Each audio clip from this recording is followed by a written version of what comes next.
Ever have a client shop your proposal or quote? How to prevent that is the topic of sales tip number 11. Today, I'll share my technique in dealing with one of the most frustrating sales issues of all time. I'm Pro Sales Guy Dave Warawa. Sales tips with Pro Sales Guy Dave Warawa. Like, subscribe, and set your notifications to all. It's a sinking feeling. You've invested your time, effort, and creativity in devising the perfect solution for your client. You may have even involved other specialists in your organization. You handcrafted a strategy based around your buyer's needs. It's now been a few days or even a week after making your presentation. You're starting to think that your buyer is shopping it with competitors. What do you do? Well, at this point, not much, other than be patient and do your follow-up. Getting angry at the buyer accomplishes nothing because they're simply doing their job, trying to get another quote to compare yours, specifically on price. The aggravating part is that you may have educated your client on a solution. You created a strategy that you feel is somewhat proprietary. The thought of your buyer shopping it around to get a better deal can really be upsetting. What you can do is learn from it and be better prepared for next time. The best way to prevent or at least reduce the probability of shopping your proposal or quote comes as you deliver it.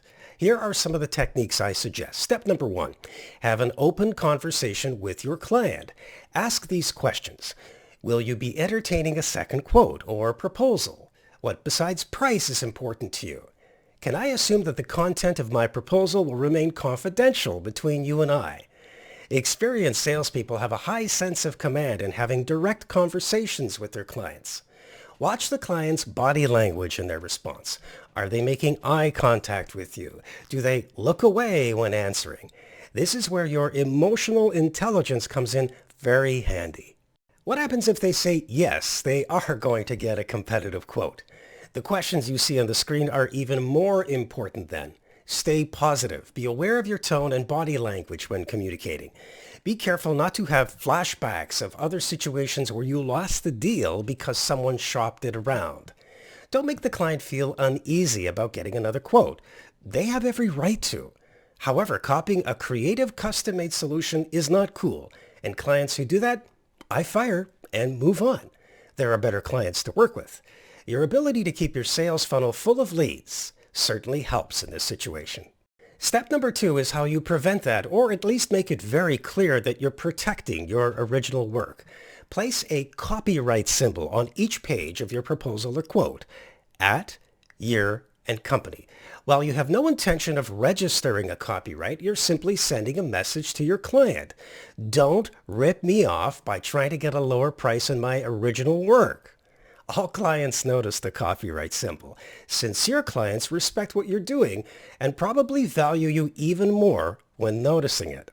Step number 3, and this is important, don't share specific model or part numbers of your products.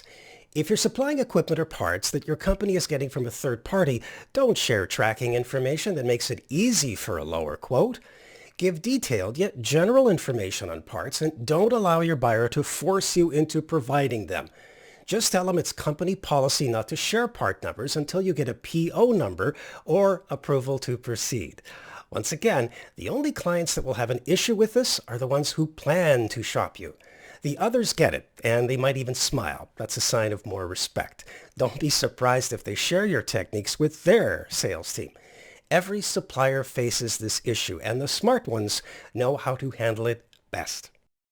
Look, in the end, there's no 100% foolproof way of preventing a client from shopping your proposal. I've learned to use these techniques over the years to greatly reduce the probability of it happening often. Please let me know your thoughts in the comments section, and let me know if these techniques work for you. I respond to everyone who takes the time to give me feedback. Next week, I'll share with you 3 words that have made me hundreds of thousands of dollars in commissions. That is not an overstatement. They are simple, easy to use, and work every time. Subscribe and don't miss out. If you like today's sales tip, give it a thumbs up, subscribe, and set your notifications to all to make sure you get the next one.